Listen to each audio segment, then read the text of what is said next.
Chapter 5. Awesometown. With relative calm descending around them in the dark, Colonel Prather adjusted his headset, the desperate creak of his chair breaking the silence as he leaned toward the microphone. "We've got some folks queued up here," he said, his voice carrying a practiced warmth. "Let's take some calls. Vice, from Concrete Village, Florida, you're on the higher plane hotline with the Apocalypse Roundtable." A hesitant voice squeezed through the line. "Yes, this is Vice Foray in Concrete Village, Florida." Prather offered a gracious nod, though his audience could not see it. "We hear you, Vice. Go ahead." Roughly simultaneously, beneath the cracking foundation of a nominal 1968 courtyard ranch home in Concrete Village, Florida, a yellow kitchen receiver nesting beneath his shoulder and head, Vice Foray shifted atop his creaky stool, the tufted shag carpet beneath him so worn and flat, it resembled a savanna succumbing to desertification. His bunker was an ill-advised, self-constructed labyrinth of cinder blocks, rusted beams, and creative wiring.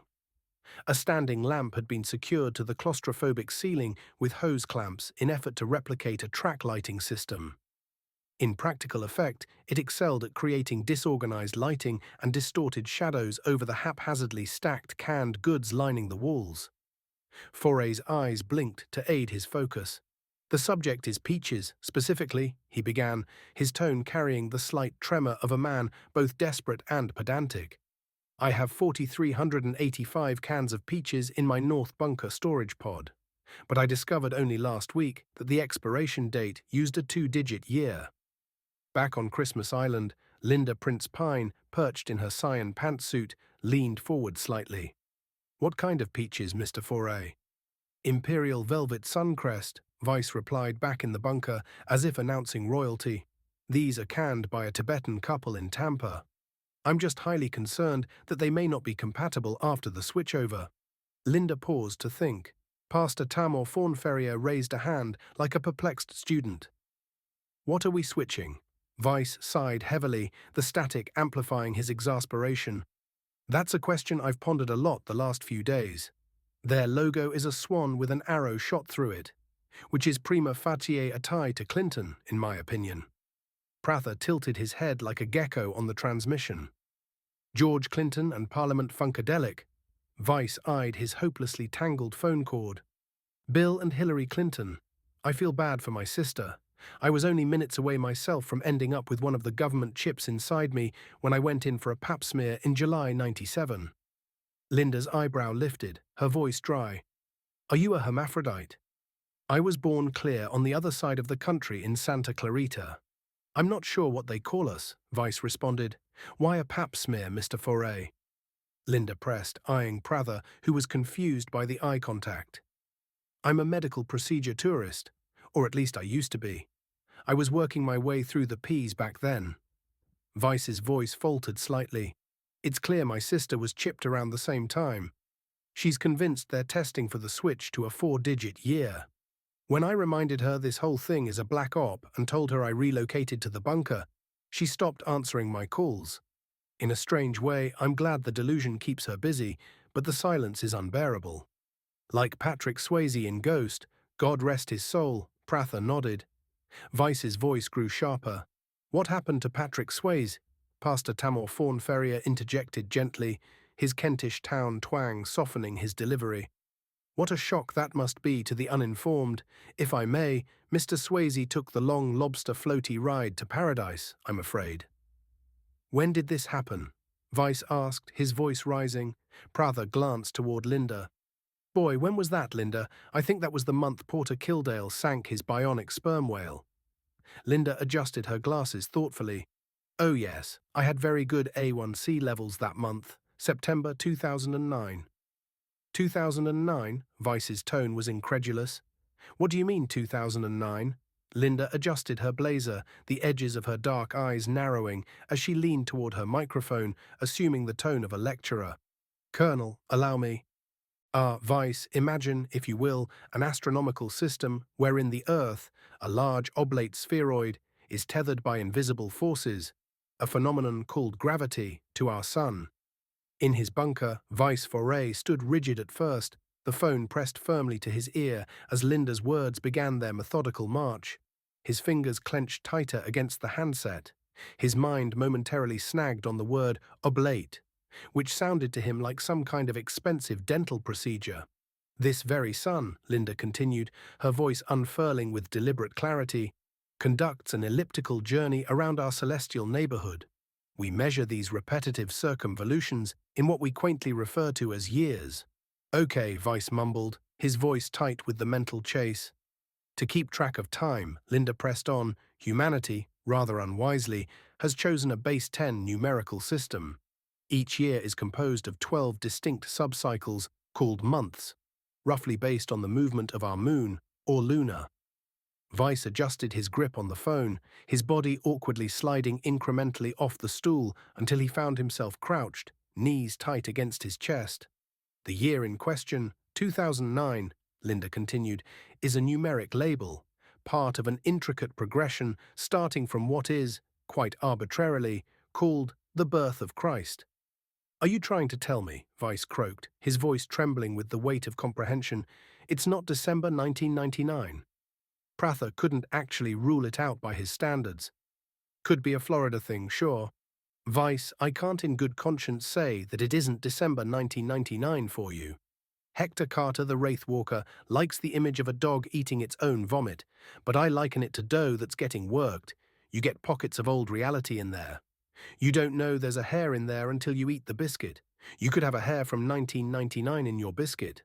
Foray watched a tiny roach run up the far wall. It could explain my sister. Fawn Ferrier brightened. If I may suggest, try tossing a small ball at her the next time you see her. If she catches it, or even swats it away, there's still hope. Prather smiled, satisfied with the counsel of the Apocalypse Roundtable. That's solid feedback, Pastor. Good luck with the peaches, Vice. Thanks for the call. Linda drew her face into a frown, detecting a newly pungent odor. Without her knowledge, Fawn Ferrier was celebrating his strong advice by breaking out some surstrumming to feast on. Midge, Prather resumed, from Cranberry Orchard, Tennessee, you're on the higher plane hotline with the Apocalypse Roundtable. A hesitant voice crept meekly onto the line. Hello, my last name is Denton. Do you need that? Prather leaned into his microphone, glancing at his notes. Midge, this is Colonel Stephen Prather. You're on with Linda Prince Pine, Pastor Tamor Fawn Ferrier, and Enoch Price in absentia. Didn't realize you all were with a military outfit, Midge said, her tone lilting with a mix of curiosity and unease. Dr. Taffeta out of Main Gate told me to call you. He's on a holiday with his new young wife. I'm to tell you that I have a sebaceous cyst about the size of a jumbo Cadbury egg placed in the middle outside of my right thigh. Pastor Tamor Fawn Ferrier exhaled sharply, crossing himself with theatrical fervor. Christ on the cross. Prather raised an eyebrow, his hand poised over the mixer. Really? Linda, what does the Codex say about this? Linda smoothed the seam of her jacket, consulting her notes. Stephen, the Dresden Codex has several references to bodily ailments that eerily align with the description of Midge's cyst. Page 33 depicts Ix-Chel, the goddess of medicine and fertility, holding what appears to be a spherical object, likely an ancient representation of a cyst or boil. This could also be a seedling Atopharian child harvesting Midge until it can cast off the host. Midge's voice, faint but resolute, chimed in. I already have an adult son, he lives with me. Linda nodded thoughtfully, though the caller couldn't see it. Extraordinary, Stephen. We've already missed the first parasite life cycle. Martha, she continued. Midge, the woman clarified. Marge, if parts of the floor in his room are wet for some reason, that's probably the remnants of Eupharian larvae. Linda explained, making a note in her small spiral. I told that boy to put traps down, Midge muttered, exasperation bleeding into her tone. Prather furrowed his brow, tapping a pen against the console. Linda, these overlaps between Mayan ethereals and the Eupharian plot are tricky. He gestured vaguely, as if summoning the memory. Didn't we discuss this during the show we hosted from the Grand Rapids KFC 2 weeks ago? Linda inclined her head. We might, Stephen. Madeline, do you have a bathtub in the house? Yes. Linda's tone turned cautious. I hesitate to ask, but when was the last time you shared a bed with someone? There was a sharp intake of breath on the other end of the line. "Oh my goodness," Midge stammered. "I'd rather not say if you don't mind." Linda's voice softened. "Do you have the Arthur Yelpton translation text of the Dresden Codex handy?" There was a rustling sound, followed by Midge's hesitant reply. "Let me see. I have a phone book and 3 copies of The Gambler's Guide to South Tucson." "The Gambler's Guide will have to do," Linda said smoothly. "Volume 3 would be best. It should have a foreword by Eli Wallach." Midge's voice rose with curiosity. "Eli Wallach," Prather cut in, his tone brisk but apologetic.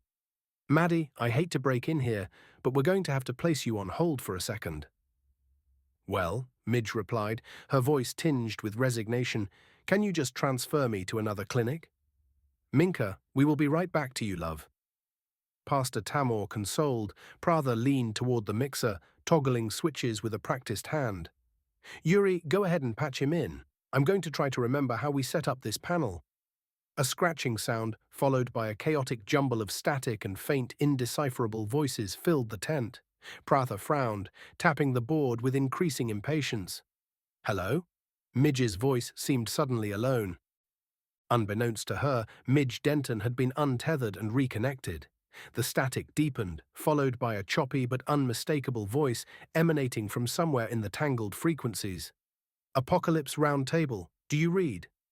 "Apocalypse Round Table, this is Enoch Price."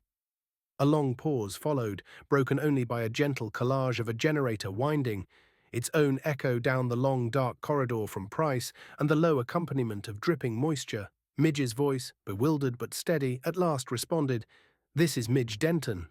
"Hello, Midge," Enoch replied, his tone clipped but curious. "Where on the island are you precisely?" "I don't live on an island," Midge said, her voice rising in confusion. "I live in Cranberry Orchard." "You live in an orchard?" Enoch's voice sharpened with incredulity. "In Cranberry Orchard," Midge answered cautiously, "south of Main Gate, west of Killdagger Falls." "Killdagger Falls?" Enoch's tone shifted, his voice dripping with disbelief. "I must have finally crossed the precipice. Quickly, are you an agent of Yahweh or Mephistopheles?" "Reveal it without delay. I am prepared." "I was calling because I have a cyst on my right thigh," Midge answered, her tone flat with mounting frustration. Now the enigmatic author began to walk, and with purpose, down the hallway, his steps occasionally colliding with debris. "Wait a minute," he contemplated.